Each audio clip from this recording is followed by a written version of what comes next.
crypto is the backup of American values, but it's also the next version of it. Like you go from Britain to America to the internet, you go from common law to constitution to smart contract. It's like the version 3.0. Except a Turk, an Indian, Japanese, a Brazilian, we're all equal on the internet. We have exactly the same terms on a smart contract.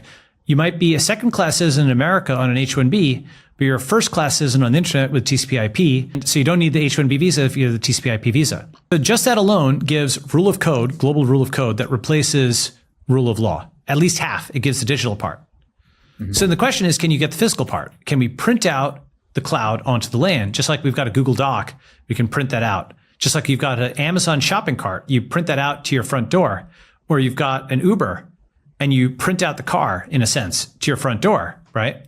Can we take a social network, a cloud community, and can we print that out in the physical world, which we're doing at Network School, which Vitalik and the Ethereum community are doing with Zuzulu, which is like the Ethereum network state, which Coinbase is doing with Basecamp, Tesla's doing with its Tesla diners, SpaceX is doing it with Starbase, right? We're printing out the cloud onto the land.